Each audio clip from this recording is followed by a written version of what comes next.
what Vygotsky did, he discovered the general, the most fundamental laws of development of higher psychological functions in every human being. Not results, but the growth, the process. Yes, yeah. Yeah. Results are different, but the laws according to which the process of development happens are universal and they are general. That's, for me, one of the greatest contributions of Vygotsky as a psychologist to the world of psychology, because he answered that question: how is it possible we all are unique, but psychology as a science should be based on the general, and this is general.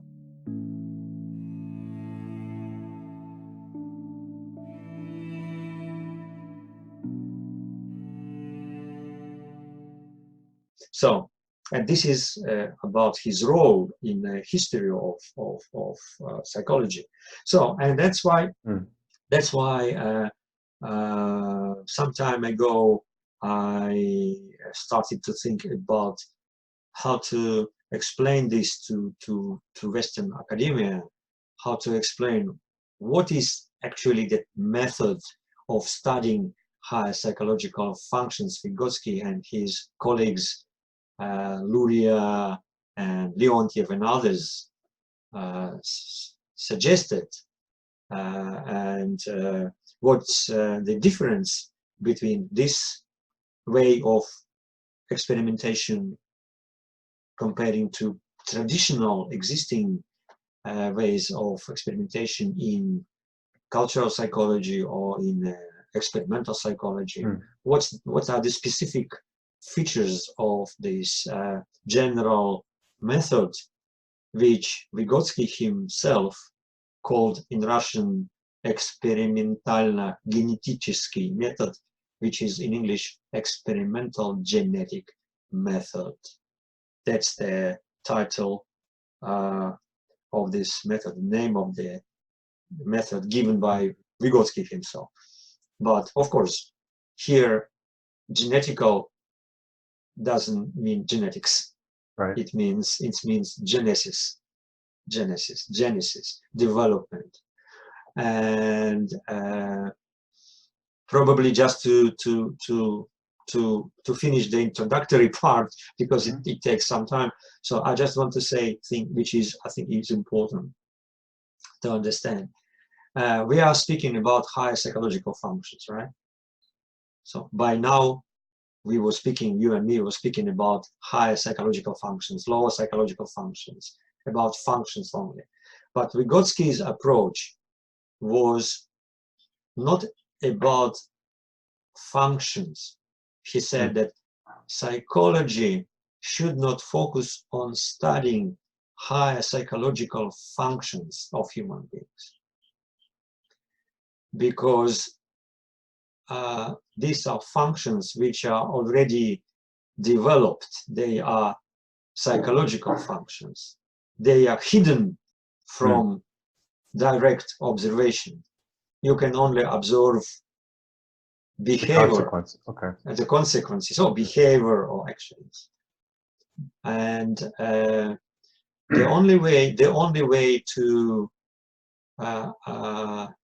get to deep understanding of these functions is to study them in the process of development. To study them not as a results, as fruits of development. To study them in the process of development. Because higher psychological functions originate in social relations between the people, social interactions.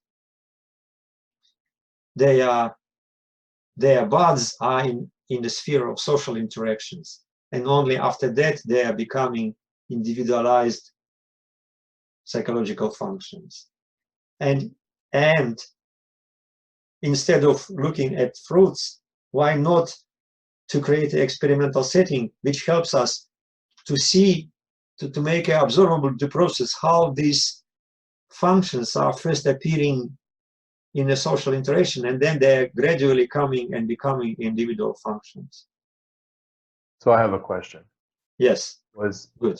was the idea that these functions originate in social relations? Was that an Yeah. idea? Was that an idea that was already out there, but no method to test it was out there, or was this kind of a was this a Uh, novel idea of Vygotsky? well, I'm not sure, but I think the deep understanding of that Okay, was the actual tracking of it, the actual yes, yes, and even more, what Vygotsky did, he discovered the objectively existing laws of development of all higher psychological functions, from social, sounds pretty from social, impressive. from social to individual. And he said that never mind what function it is, logical memory, abstract thinking, creative imagination, involuntary attention, they all develop according to the same laws, which are objectively existing laws, which are as objective as laws of physics, nature, something. That was his greatest contribution. He And discovered. and are they still considered? Are these laws still considered uh, virtually foolproof as they were then? Yeah, Have these laws been challenged? I've, yeah, I have, in my own very, very poor way, tried to explain some of these laws to some of my conservative friends, for example, uh, and they don't take to that very well yeah, as a yeah, yeah, general rule. yeah, yeah, Is this some sort of huh? Yeah, like yeah, left wing yeah. theory, or not really, or is this just a universal theory?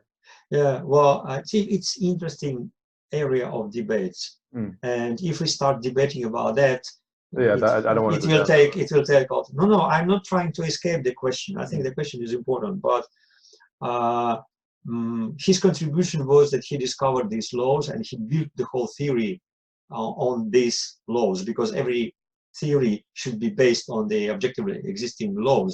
Like Newtonian theory of mechanics is completely based on three laws of mechanics. So, and that's One of my responses to those friends has been um, his main law is called the genetic law of cultural development, mhm, and it's not the genetic law of development. Period. It's the genetic law of cultural development, which leaves room for uh, whatever else somebody might want yeah, to yeah, add to that. yeah, yeah, Is that a sleight of hand that I'm doing? Is that a verbal trick, or yeah. do you think that's That's accurate? it's absolutely accurate, because Okay. in the same volume, this is definition from volume 4, the general genetic law, every high psychological function, blah, blah, blah.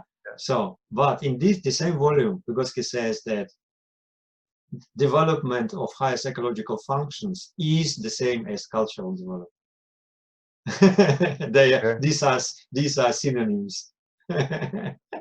Because he said that there is no biological development of higher psychological function.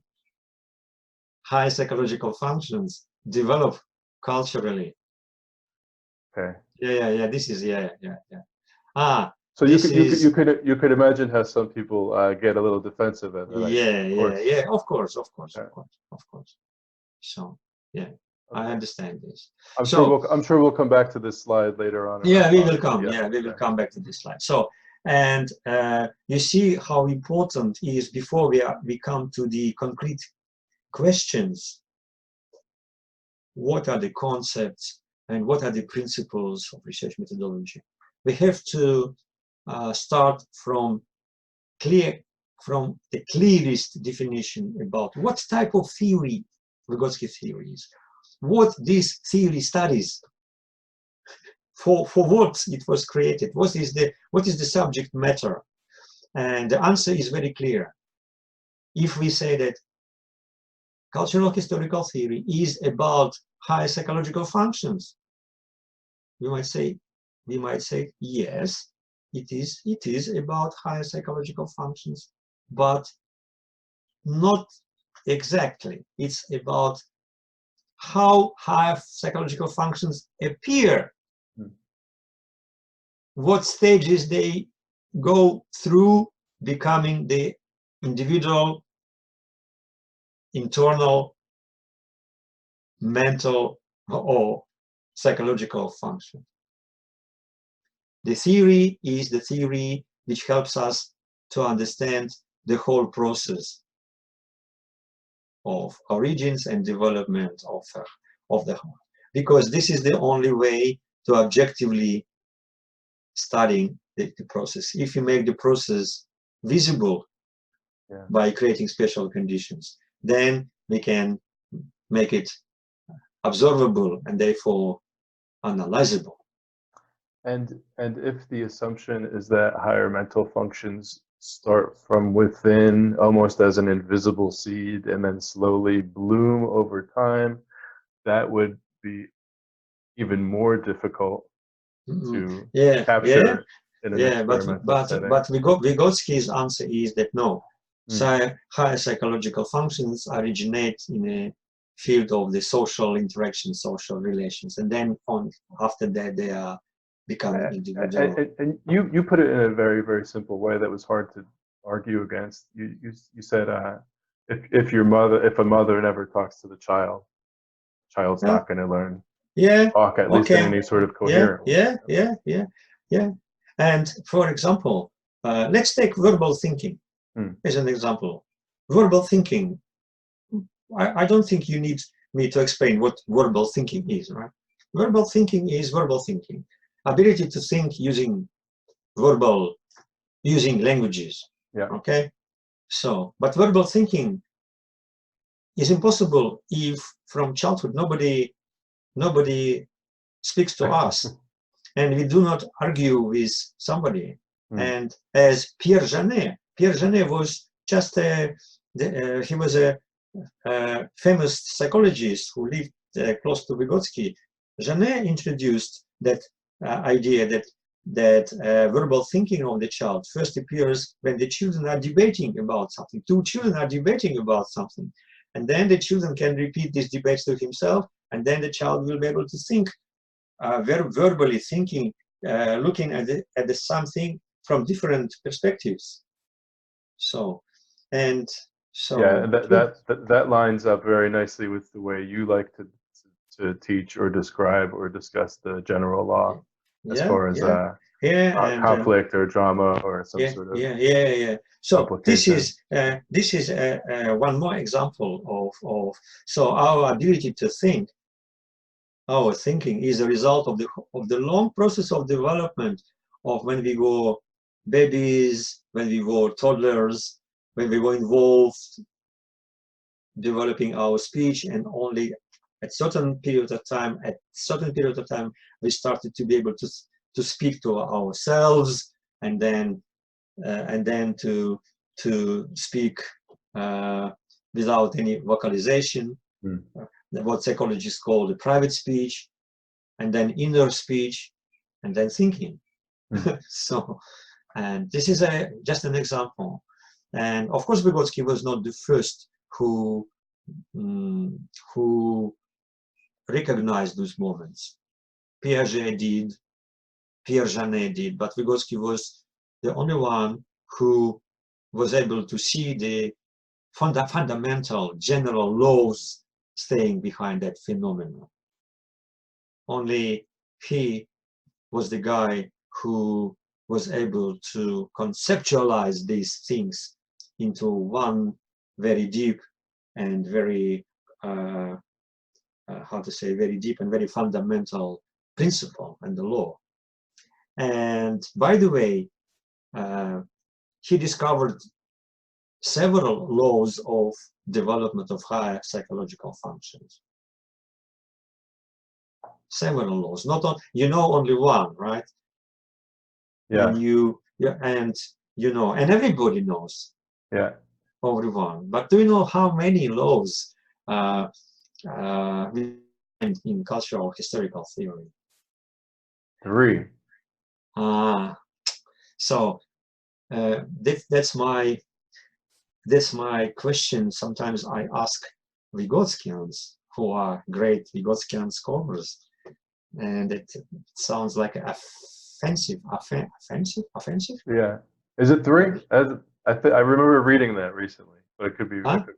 Is it 3? No. Oh, all right. And it's not offensive for you because you are a teacher. Yeah. So you don't need to know all these. But there are famous Vygotskians. They are fantastic experts in Vygotsky. Yeah, it's but delicate. But they are not able to answer this simple question. So when you lay out 5 principles for conducting an experiment aligned with so now after this, sorry, but it's quite a long and big introduction. We now can come to the principles of experimental research.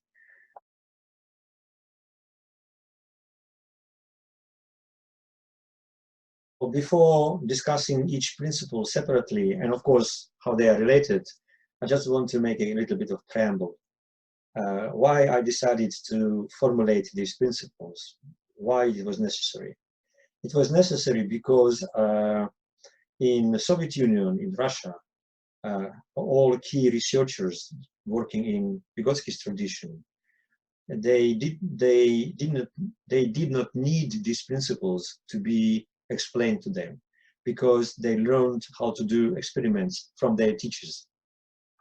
And their teachers were the students of other teachers, and those teachers were the students of Vygotsky. So they were just learning how to make an experimental design just directly from their teachers. So, and they are still doing this. But the problem is that if you are not lucky enough to have these teachers, if you are a talented teacher researcher from US, like you, for example, or from Australia, and you want to do a research in Vygotsky's tradition, how you can do this?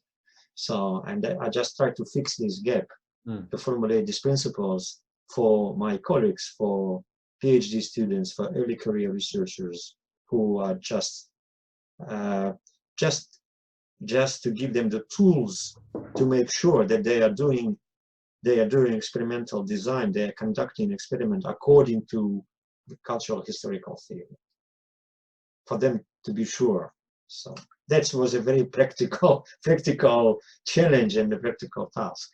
And would you say what percentage of research studies that invoke Vygotsky's name actually use the principles that you've outlined? Well, it's a difficult question, and I can make a diplomatic answer. And if they don't use the principles, is that really as problematic as you might think? You are asking very direct questions, but I have to be respectful to all the community, and my answer will be very diplomatic. Something like, not too much. Not too much, unfortunately. But what I am absolutely sure about is that Vygotsky himself, especially in the last period of his life, he did, and his colleagues, they did experimental studies on attention, memory, conceptual development, imagination, absolutely according to those principles. In one of my publications, I just take one example, one of the examples from Vygotsky's original publication, where he describes the experimental settings of one study about developing of child's memory. I just copy-paste these 2 pages description, suggesting my readers to find all the principles, and they all are there. Okay. He did not say, we did it according to this principle. No. But if you go through the whole description of the experiment, you will see all these are there implicitly, not explicitly. So that was and my other question is please help me and whoever is watching this understand why it's important to use all 5 principles. Yeah, well, I'm not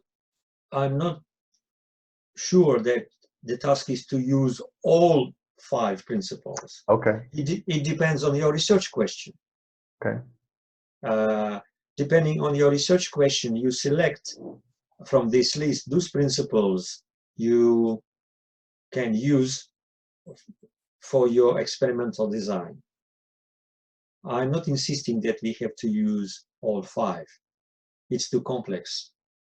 But somehow the concrete experimental research should be related to this list, and taking 1 or 2 depending on the research question. Got it. Well, but it gives you options. But there is a requirement. You know, I'm now repeating what Vygotsky said. It's not Nikolai saying, Vygotsky said. Look, you see, I'm always giving the voice to Vygotsky. I'm trying to, so sorry, I'm quoting him a lot, but I wanted this lost voice to come back again. He said that if we take cultural historical theory as a theoretical framework, we have no choice. We have to apply these principles. We have to take the experimental genetic method, because if you take the theory, you should take this method, experimental genetic method. You cannot take the theory and continue using the traditional methods, because traditional methods are methods of studying functions as they are. But and what you suggested earlier tonight was yes, in order to solve the second half of the crisis, he had to yes. These are methods of studying the process of development of higher psychological functions. What does principle 1 mean? If I wanted to explain this to my friend in 90 seconds, how would I give me the phrase? Give me the phrasing to use. Yeah, I will give. I think the best way is just to take principle 1, for example, and give you the whole explanation of principle 1, and you will see. So first of all, every principle in this list is related to the subject matter of the theory. And the subject matter of the theory is the process of development of higher psychological functions. So these are principles of experimental study of the process of development of higher psychological functions. Experimental study of the process. So we do not have objects under study. We do not have functions under study. We do have processes under study. We have to design experimental settings in such a way that it will generate the process of development. It will put the child in the situation where the child will be able to develop. As Vygotsky says, we have to create artificial laboratory conditions which generate the development. Development happens in front of our eyes, or before our eyes. And our task is just to analyze, to collect the data and then to analyze the most important steps of this process. This differentiates Vygotsky's method from traditional methods, which are mostly focused on how different children are using their higher psychological functions, which are already developed, how they are using fruits of development. Vygotsky says, before studying fruits, we have to understand the whole process which leads the bud through the flower to the fruit. So that difference. So, and these principles are the principles of experimental study of the process of development of higher psychological functions, which is the same as the process of cultural development of the child. The process of development of higher psychological functions is the synonym of the term, the process of cultural development of the child. Again, saying this, I'm just repeating Vygotsky. It's not my interpretation. It's Vygotsky's words. I'm just quoting. So in this in this type of experiment, are you trying to identify the buds themselves, or Yes, are you trying to identify how the buds respond? Yes. Depending on the research question. Okay. My research question might be about the buds. It might be about this and might be about that. Depending on my research question, I select the principle which helps me to collect the data to answer to my research question. So what are buds? Yeah, we will come to this later, because the principle number 2 is the principle of the buds, right? Well, I think that's principle number 1. Is principle number 1? Yeah. Oh, and then, yeah. Okay, there are different lists. So yeah, I can change there, because logically it would be okay. So logically it might be okay. We can start with the buds, no problem. okay. But I think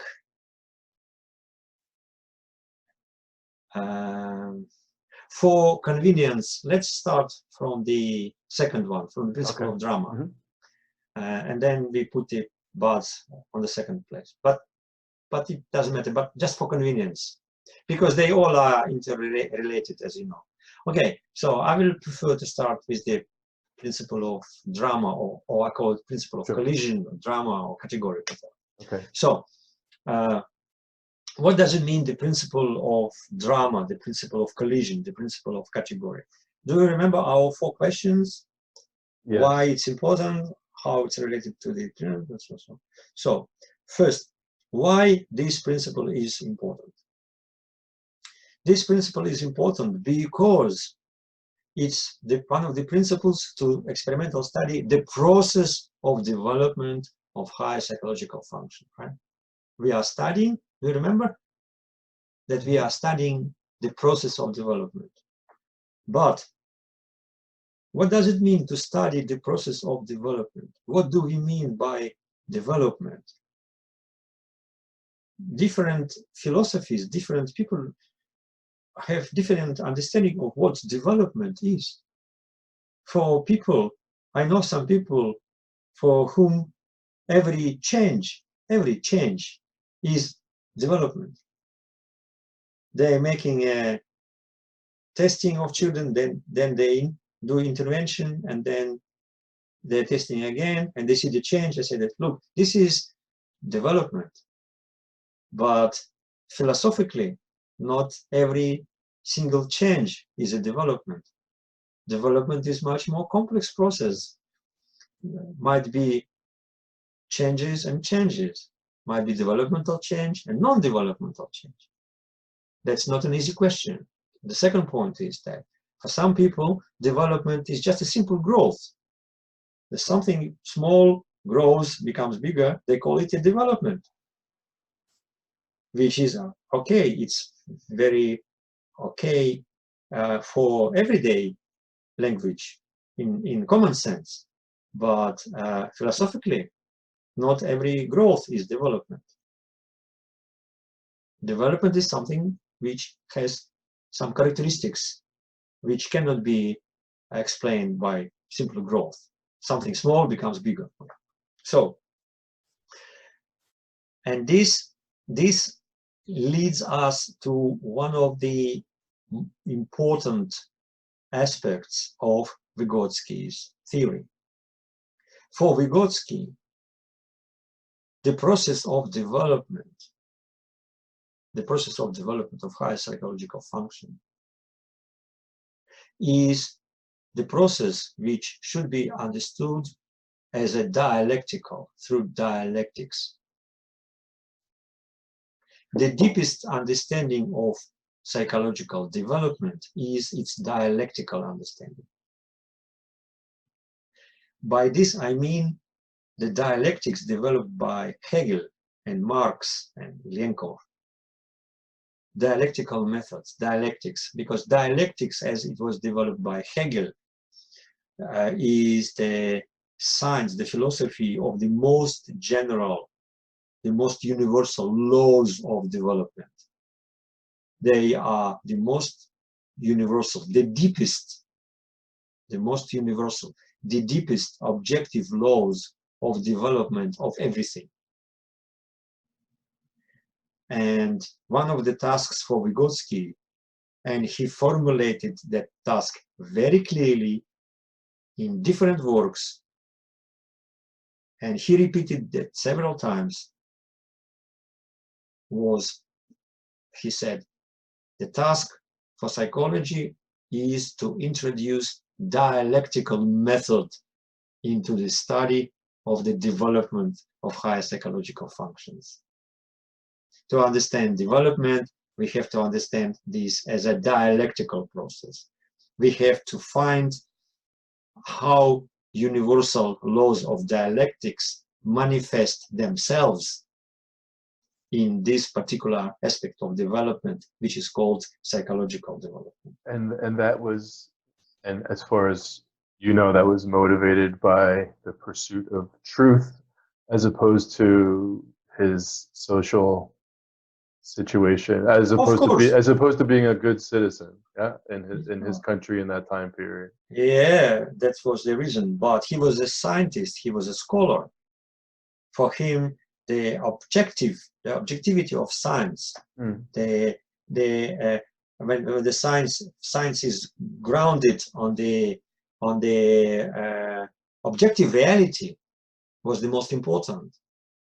And the deepest understanding of development of any kind of objective reality is its dialectical understanding. And I can give you several quotations from Vygotsky when he said that the child development is a very complex dialectical process, which includes the dialectics of opposites, transformation of quantity into quality, metamorphosis. So he just characterizes the process of development as a completely dialectical process. So, and if as a researcher, my task is to study the process of development of higher psychological function, I should understand that the deepest level of understanding this development is the dialectical understanding. I have to find in this process of development, which is under study, the manifestation of the most universal dialectical laws, how they manifest themselves. So, and this is the deepest level. I cannot come deeper. Okay? If I don't do this, my study will be superficial. But this is the deepest. And that's why this principle of drama, the collision, is very important. Because one of the main laws of dialectics, universal law, is the law of contradiction. So contradiction is a engine, is a moving force of development of any system, including psychological systems, including psychological functions. But tell me, if you think about contradiction, what is the most common form of contradiction which exists in the social life of people? The most simple form of contradiction existing in the life of people. Misunderstanding or disagreeing with each other. Misunderstanding, disagreement, debating. It might be intellectual collision, right? It might be moral dilemma. It might be so. So this is how contradiction manifests itself on the social world. That's why the principle of drama, the principle of collision is so important, because it gives me, a researcher, the opportunity to identify the basic contradiction which generates this developmental process, which I try to organize in my life. Without initial contradictions, there will be no further development. That's why this principle is so important for me as a researcher, because I follow the dialectical idea of the contradiction as a moving force of development. I have to create this engine. I have to create this moving force in my laboratory, which will generate this small micro developmental process. because doing this, I'm identifying the most important characteristic of development, which is contradiction. So not just any social interaction will do. No. Only social interactions which exist in the form of the category, which means in the form of a contradiction, in the form of collision, in the form of dramatic event. Collision between between a person and a work of art. Collision between a person and another person. Collision between a person and some moral dilemma. Yes. So, and because it helps me to find the starting point, because development starts from the collision, from resolving this. So as an experimenter, I am now able to identify or especially create the starting point. Okay. And by the way, the debates are there, but we will come to this later. So, and for Vygotsky, that was very important, because if you look at his article called Concrete Human Psychology, in that article, he says clearly that in our experiment, we have to restore the whole process of development. We have to unfold the whole process of development to its initial form,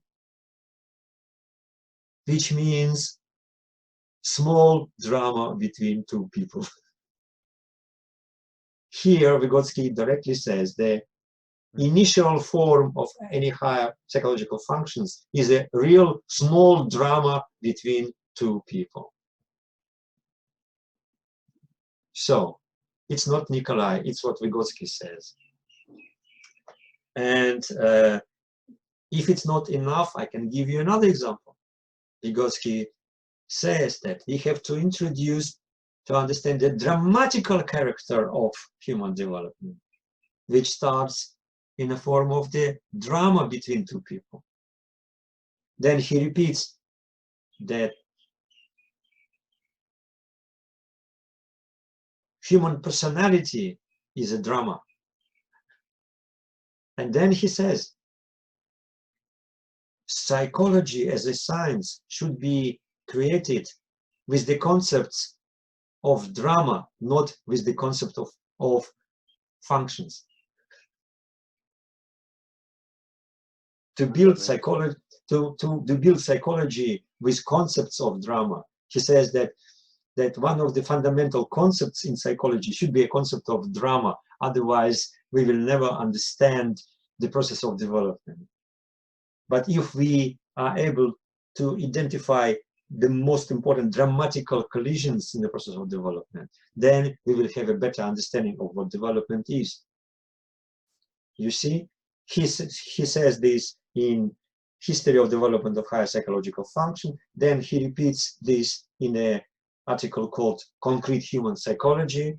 Then he repeats this in Thinking and Speech. Then he repeats this in Lectures on Pedology. You see, he is coming to this point all the time.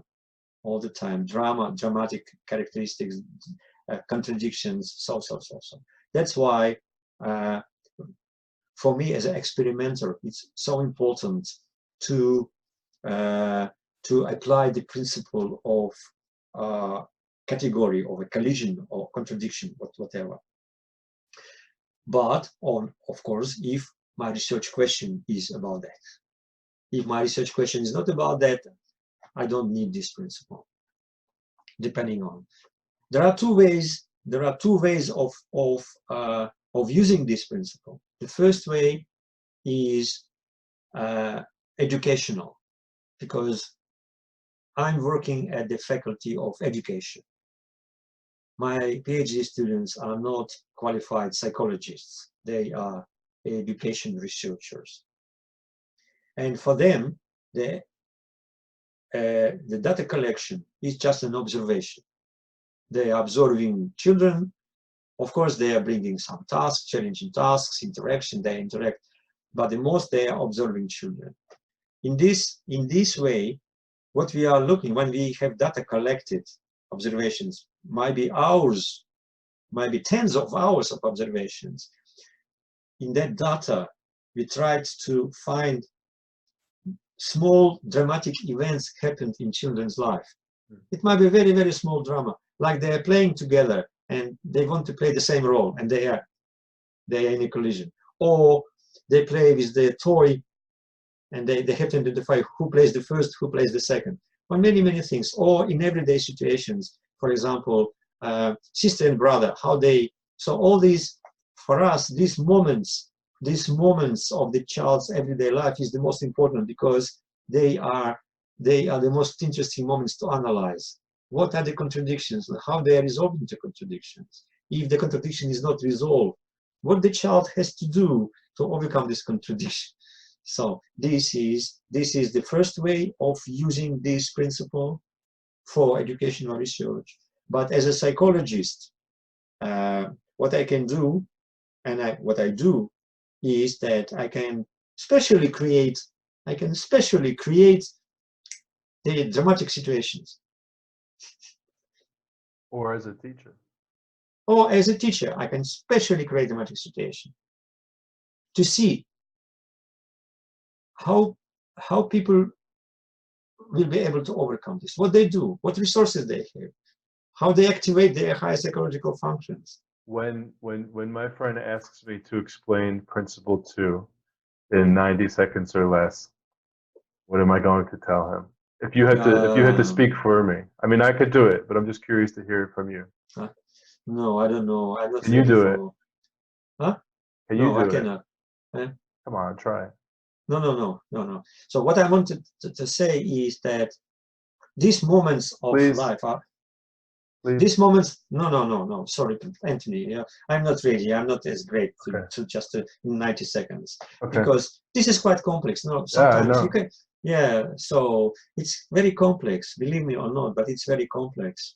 It's. I would say something like it's the conflicts or the dramatical moments or the collisions that people have that are more likely to lead to development than other types of interaction. Yeah. And you can even continue that who we are now mostly is the result of the dramatic collisions, events, and contradictions we went through. And what makes us different is that we went through different collisions, contradictions, challenges.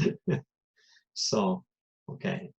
Well, that's important. And as a psychologist, I'm interested in these situations when we can specially create these dramatic collisions for children and or for adults. And then we look, do they have enough higher psychological functions to overcome this? If they cannot, how they begin to interact with others in order to drink from this source of development, because Vygotsky said that social environment is the source of development. But what does it mean social environment is the source of development? What does it mean the river is the source of the water? River is the source of the water only when somebody comes to the river and starts drinking from it. So social environment is the source of development only when somebody begins to drink, to use this source to develop. It doesn't work automatically. It's not like if you put the cucumber into the salt water and it becomes salt. No, so it should. So okay. So and I give you 2 examples of my research, just to clarify how it might work. My first example is the research we just finished with my colleagues Melody Fleer and Sue Walker in Australia. It was a 3 years project, big project, sponsored, funded by the Australian Research Council, which is ARC. By the way, that's one of the most prestigious grants in Australia. And the experimental study was to look at the process of development of child's executive functions in the situations of the play world. We were studying the process of development of children's executive functions by creating special conditions for development, which includes dramatical collisions. We were actually using the principle of drama. Yeah. I don't think you need to know more from me about what are executive functions. Everybody knows executive functions. Shifting, working memory, self-control, planning. So, and the study was... What was the age range for the children? We did children in prep. Kindergarten. Okay. Kindergarten. So just 1 year before the school. And the idea was we put the children in a certain conditions, specially created conditions, which is called playworld. Playworld is a world of play, okay. And where the children and teachers are playing together. It's a role play. They are playing together. When the teacher is not a teacher anymore, the teacher is one of the participants. Teacher takes the role, and all children takes the role. But the most interesting is that this play world has a characteristics, different characteristics. I don't want to tell all of them, but one of these is that this play world is full of dramatic collisions. In a role, every child needs some challenging and dramatic collisions because of the plot, because of the narrative. And they have to play the role to overcome these dramatic collisions collectively first and then individually. And through this, they are becoming more and more able to control themselves, to inhibit themselves, to remember something, for example, as a password, which is important to remember to enter to the next level. So that was the idea. And the findings of that, we just published a paper about that. If you like, I can send you. Actually, we published 3 or 4 papers about it. The findings is that being involved in the dramatic situations in the play world, playing together with the teacher in a special sort of play, of course, they have, as a result, they have a significantly higher level of development of their executive functions comparing to their regular training of the EF tasks. This is my first example with children. The second example of the research I was involved is the research which was done by my Brazilian colleague. Now she lives in Canada, but from Brazil, Fabiana Nascucci. And what she did, she was a psychologist doing professional development sessions for school psychologists in Brazil, professional development program. Traditionally, the professional development program is that they come to the classroom and the teacher teaches them about what is school psychology, new findings in school psychology, all this very traditional, like school-like process. They are students, it's a teacher. So, but what Fabiana did, she created absolutely new system of professional development for school psychologists. Her idea was that for school psychologists, professional development is important, but what also is important is a personal development, which means how school psychologist identifies him or her as a human being. What is the role, what is the position of the school psychologist in relation to students, to teachers, to parents? What is the mission of the school psychology? Not mission which is written in the paper, but mission of themselves. So, and what she did, instead of giving them the lectures or workshops, she suggested them to discuss the problems from their practice. And her role was to dramatize those problems as much as possible. And what do you know what happened? First, they didn't expect this kind of professional development because they were ready just to sit and listen. And then they were against discussing their problems. And the most they were absolutely against any kind of dramatic things. But she insisted, and it was a lot of collisions because they didn't want, contradiction. But as a result, they started to share their ideas with them. And there were elements of insights, catharsis, crises, ahas, lot of things. Through this,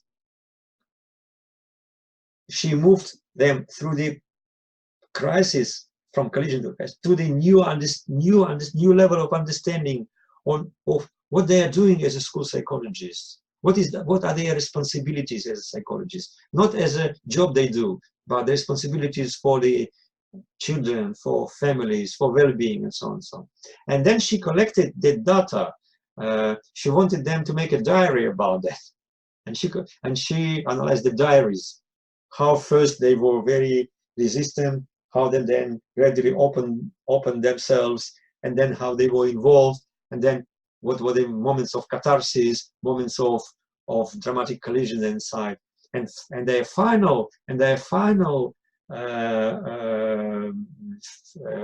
feedbacks were mostly fantastic, saying that I didn't learn something new, but I have learned something more about myself. Experience something new. Yeah. Yeah. So, and there was a lot of risk taking involved on everybody's part, her part. Yes, it was, of course. Yeah. It was the risk of failure, the risk of this whole strategy bombing. Yes, but first of all, she is a trained psychologist. Right. And second, they are adults. I don't think that was the most difficult strategy in their lives. So, and third, of course, it was a kind of limitations of that. She didn't let the process go. It was under control all the time. But these are examples, just examples, how this principle works in the concrete experimental study. It explains why we were putting children in the play world in the dramatic collisions. Why Fabiana created a new program based on the contradictions, on the collisions first, drama, and helping them to overcome this drama, not just create a drama and then let them go. No. She created the drama, and then they collectively created the ways of overcoming this drama, collectively and then individually. So that was the idea. It's not the idea just to create something bad for them and then say goodbye. No, right. Of course not. Okay. It's not just simply discomfort. It's discomfort and getting through it. No. So these are examples of the concrete research. That was about principle number one, which is the drama and the collision. And you see how important it is, because it just moves us to the dialectical understanding of contradiction, which is the moving force and the engine of any development of change. Well, and then it logically moves us to the second principle, which is the principle of the buds of development. And this is the answer to your question. Where are the buds? And the answer is very simple. Do you remember my metaphor with the tree? Yes. And this famous metaphor of the flower and the buds will become a flower and the fruit.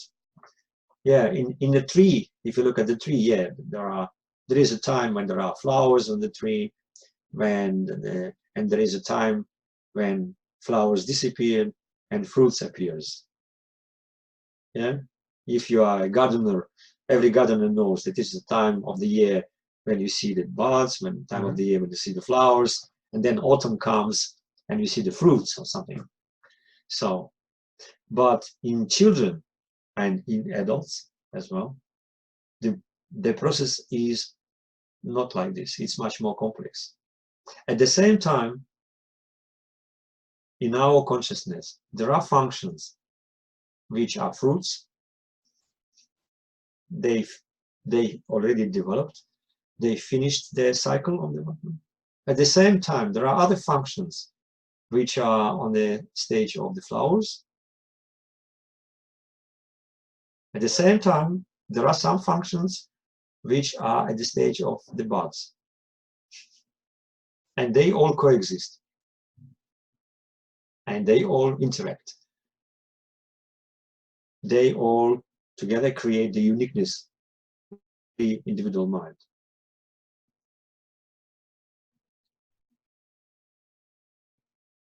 So, okay. Should I repeat again? At the same time, no, I heard everything. At the same time, on the same wave, you can see the fruits, the flowers, and the buds. So this is the situation. And if you speak about the fruits of development, I can ask you a question. Anthony, where are the fruits of development? And Anthony, you will ask me, hey, Nikolai, fruits are already developed, individualized, internalized, high psychological functions. Fruits are there within the mind. And this will be absolutely correct answer. Yes, fruits are, for example, my logical memory. It's a fruit. I can use my logical memory just without saying a word, just memorizing something by using this kind of memory. They are parts of my mind. But when I ask you, where are the buds of development? It might be an interesting question. Where are the buds? This is my second question. I used to tease my Vygotskian colleagues, saying that, do you remember my first question? How many laws? They know, they have no answer. And the second is that, hey, tell me, where are the buds of development?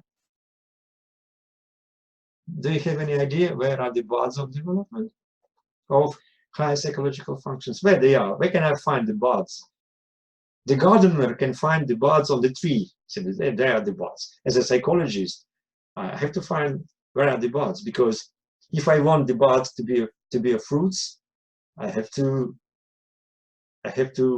find where they are. As a researcher, as an experimental researcher doing my experiment, I have to identify where are the buds. What is your answer, Anthony? My answer, and I think I'm citing you, is they're not in social relations, but they are social relations. Yes, they are. But not just any old social relations. No, yeah, the buds, yes, the buds are the grammatical collusion type social relations. And speaking of which, Nikolai, speaking of grammatical collusion, I have to go in the next minute or two. So I have to hit pause in the next minute or two. Because I have to handle something. Oh, okay. Yeah. So I'm okay to make a break. Yeah. Oh, it's 4 p.m. Okay. Yeah.